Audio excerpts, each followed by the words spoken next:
There are a lot of different paths a wrestler can take when it comes to making it all the way to the top. Some spend years toiling away on the indies, while others first find success in another sport and use this to segue over to the squared circle when the time is right. Others still, however, don't have to do either of these. No, instead their big break came in the form of a reality television show, that being WWE Tough Enough. But who are the best wrestlers to have come from the show? Well, that's exactly what we're going to be looking at today, so join us as we take a deep dive into reality show legends Tough Enough's greatest exports. And if we're going to start anywhere, let's do so with arguably the most famous example of a Tough Enough contestant going on to bigger and better things, and that's The Miz. Yes, for almost 2 decades now, Mike Mizanin has been one of the most reliable stars Vince McMahon has had on his roster, someone who's been able to go in the ring, on the mic, and in any kind of personal appearance situation which is demanded of him. So really, you could argue that the value he's brought to New York was worth creating Tough Enough for alone, as it's hard to imagine the last era without him being there. Sure, not everyone is a fan of his work, but even his detractors have to admit that the Ohio native has left a Hall of Fame-worthy career in his wake at this point. At least the WWE Hall of Fame, that is. And this is because as a 2-time WWE champion, 8-time Intercontinental champion, 1-time WrestleMania main eventer, and 1-time Mr. Money in the Bank, he's achieved more than most could ever dream of. Hell, it's not as if he seems anywhere near done yet either, as with a relatively injury-free career, there's nothing to suggest he won't be continuing on strong into his 50s as a perennial figure on Raw or SmackDown at this point. In fact, we honestly wouldn't be surprised to see him appearing at WrestleMania 50, putting over some new, fresh young talent, and proving that just because you came from a reality show, it doesn't mean you can't have a level of longevity which would make John Cena or Hulk Hogan blush.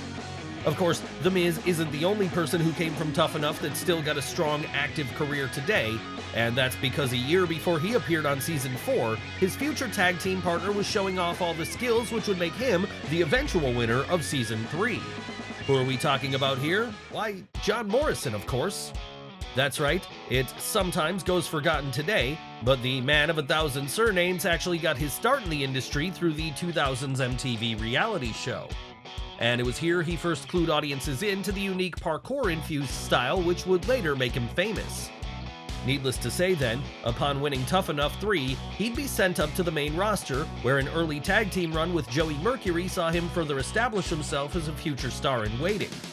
That said, it wasn't until his pairing with The Miz and subsequent solo run that Morrison really got a chance to shine, as it was here he began adding some singles gold to his collection. And it wasn't just gold which was making him stand out at this point either.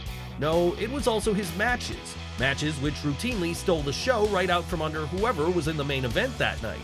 But alas, all good things must come to an end eventually, and so it was that after 8 years on the main roster, Johnny What's-His-Name was released from his WWE contract. Not that such a thing slowed him down much though, because after getting the news of this, he'd just move over to a number of other promotions like Impact, Lucha Underground, and AAA, where he'd continue to ply his craft and prove he was one of the most underrated performers in the world. Even today, in fact, he's still proving this in his current home of AEW. But not every Tough Enough contestant has to move to a new home in order to maintain their career after a certain point. No, some are able to keep on trucking in the place which first made them, as has been the case with Sonia DeVille. Now you might be trying to think back in your memory banks as to when exactly Sonia DeVille was on Tough Enough, and we honestly wouldn't blame you if you did. And that's because the New Jersey native's time on the show didn't actually come during its initial mid-2000s run. No, it happened on the short-lived 2015 reboot. No matter what era of the show this was though, the game was still the same, impressing both the judges and the fans watching at home in order to prove you had what it took to be a WWE superstar. So that's exactly why Daria Baronato gave it her absolute all each and every time she was on screen here then, with this eventually endearing her to the right people enough that, even though she didn't win the season, she was still offered a developmental contract after the fact anyway. And you all know what happened following this. The now rebranded Sonia DeVille spent a brief period on NXT honing her craft, all before she was sent up to the main roster and paired up with both Paige and someone else we'll get to in a moment. How did she fare once the bright lights were shining down on her every week? Pretty well, all things considered. As while she was never exactly Mercedes Moné or Io Sky in the ring, Sonia had a level of presence and charisma to her which always left her with a role to play on either SmackDown or Raw. It didn't matter if it was as a tag team act, a singles wrestler, or even an on-screen authority figure, she's been a pretty regular presence in the halls of New York for going on a decade now. And it doesn't look like she'll be hanging up her boots anytime soon either. No, the likelihood is we still have a long time of her work left to enjoy yet. The only question is, will it ever reach a point where she wins that elusive singles world title? If she can do this, then she'll be following in the steps of our next subject, Sonia's former tag team partner, real-life best friend, and fellow Tough Enough alumni, Mandy Rose. Yes, there was more than one member of Fire and Desire who got their start on reality TV, as Season 6 of the MTV-produced show also was the place where wrestling fans were first introduced to Amanda Sacamano. And her appeal was obvious to anyone paying attention from day one. With her pin-up good looks and fitness model physique, she was basically a modern-day equivalent of Trish Stratus. Still, even this wouldn't be enough to see her win the competition in the end. No, that honor would end up going to the since tragically deceased Sarah Lee instead.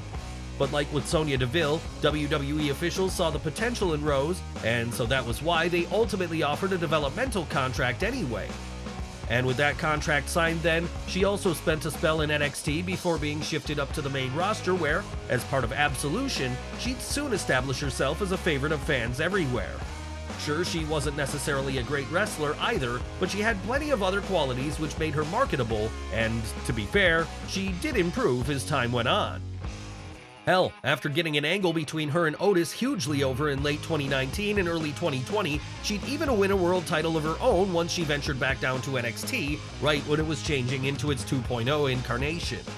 And this run continued on for a full 413 days after that too, making it the third longest running reign the NXT Women's title has ever seen, behind Shayna Baszler's second go-around and Asuka's legendary 522-day period on top.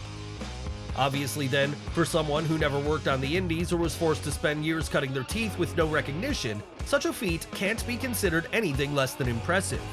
And it further proves that just because you originated in Tough Enough, it doesn't mean you can't eventually morph into a legitimate superstar with just as much credibility as anyone else. Sadly though, as of 2022, Mandy Rose's time with WWE has come to an end, with the company deciding to cut her based on her fan site's racy content.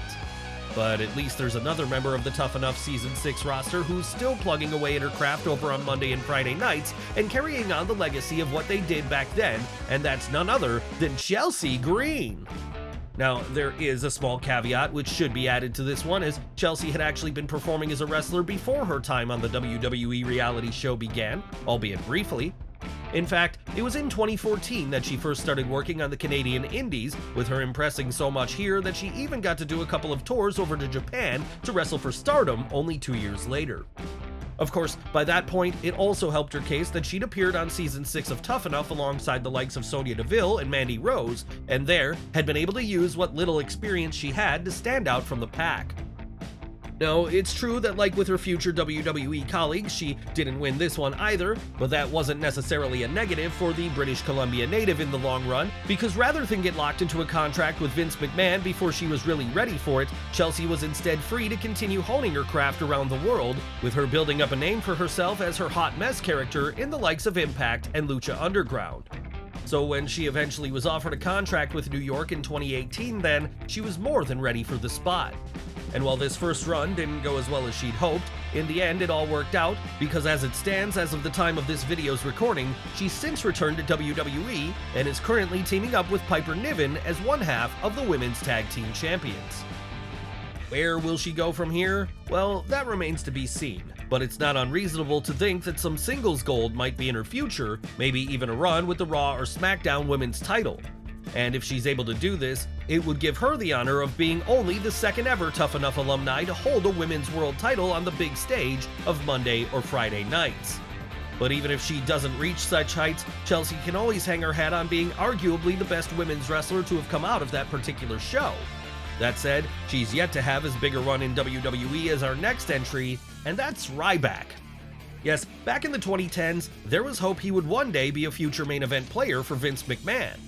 And these were thoughts that were first broached after his appearance on Tough Enough Season 4 in 2004. Unfortunately though, after being outshone by the likes of Daniel Puder and Mike Mizanin here, for a brief period at least, it looked as though the Las Vegas native's time in the spotlight was going to be over before it ever really got started. That was until he got a second lease on life when the early game show incarnation of NXT came along and allowed the big man another shot at stardom. And with this reinvigorating him then, he'd later become a member of the Nexus, all before ultimately going solo and starting a Goldberg-esque win streak, which saw him briefly become one of the most over people on the entire roster. Sure, this run eventually got hobbled after he was fast-tracked into a main event with CM Punk, but it didn't change the fact that there was a small period of time where Ryback really looked like he was going to be the next top babyface in the New York territory.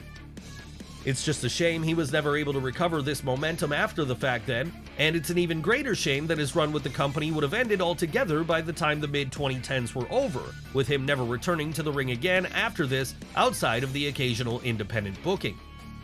Is there still a chance Ryback will return to his original home one day and fulfill his original promise? Yeah, but we'll just have to wait and see how it all pans out. One thing he'll never be, however, is the first Tough Enough contestant to win the show and become a WWE superstar. And this is because on the male side of the equation, only one person can ever hold such an honor, and that's Maven. Looking to expand his pop culture reach even further, Vince McMahon made a deal with MTV to create a new reality TV show, which would see a number of prospective sports entertainers compete for the chance to win a WWF contract. And while there were a number of standouts on the first season, with some of the most notable names including Chris Nowinski and Nydia, ultimately the most memorable person to come out of the whole thing was Maven. Why was that? Well, he clearly had a lot of talent when it came to being an in-ring performer, enough to where if he'd been given enough time to hone his craft, there was surely a bright future ahead for him, with him looking like a potential future world champion. Unfortunately though, with the company wanting to get a return on its investment as quickly as possible, Maven ended up getting thrust right into the fire a little too quickly after winning the competition, with this resulting in him showing his inexperience while appearing on the Raw and SmackDown roster. Of course, it wasn't as if he was bad. Now, on the contrary, he was hugely popular, and this showed in his bouts against the likes of Taz and Al Snow over the months which followed. As well as this, the Virginia native got to have a memorable moment when at the 2002 Royal Rumble, he eliminated The Undertaker, something which led to the two having a brief feud over the hardcore title. After that, however, it would be back to the mid-card for the rookie, and by 2005 he'd be gone from WWE altogether, never to return again to this day. Still, at least Maven was able to get his moment in the sun, and that he can always say he was the first of his kind. But he wasn't the only person from the men's bracket of the first season of Tough Enough who ended up having success on the main roster, though in the case of Josh Matthews, such success wouldn't come in the ring, but on the commentary booth instead. Yes, the Indiana-born star appeared on season 1 of the show during a time when he still had ambitions of being an in-ring performer. Obviously though, this didn't prove to be his forte in the long run, which was part of the reason he was eliminated from the competition right at the last hurdle. But thankfully, there were other qualities Vince McMahon saw in him at this point, which he felt he could use, namely his speaking abilities. And no, this wouldn't involve him being a manager, as back during the Attitude Era, managers were few and far between in WWF. What it would mean instead was having Josh serve a dual role as a backstage interviewer and on-screen commentator, depending on what the situation called for, with this being a role he ultimately excelled at. Sure, there's every possibility if he was allowed to continue on as a wrestler, he would have gotten better at this and excelled there too. We'll never know the truth of that statement, unfortunately. But that doesn't really matter in the end, because given how stacked the roster was at that time, perhaps it's for the best Josh went down the route he did, as it was much easier for him to stand out from the pack this way. Hell, even after his time with WWE came to an end in 2014, he was still able to continue on with his career behind the announce desk, as since then, he's served as a regular commentator over in Impact Wrestling, working alongside the likes of Taz, Jeremy Borash, and Matt Striker. And given that there's very little risk of an injury stopping him from carrying on his duties going forward, there's no reason he shouldn't be able to continue on in such a manner for the foreseeable future, with this meaning that once all is said and done, he may end up being the longest tenured member of Tough Enough overall. Of course, if another current member of the Impact roster has his way, it'll be him who holds that honor instead. Though the fact that he's now 2 decades into his career suggests this may be wishful thinking on Matt Morgan's part. Yes, another figure who technically already had some in-ring experience before appearing on the MTV-produced reality show, Matt Morgan has had a lengthy run which shouldn't ever be underplayed. And for him, it all began in 2002 when he was signed up to a developmental contract with WWE and from there sent to Ohio Valley Wrestling. That said, it wouldn't be until 2003 during Season 2 of Tough Enough when he really got a chance to break out, as there, he ended up being one of the most memorable people on the entire show.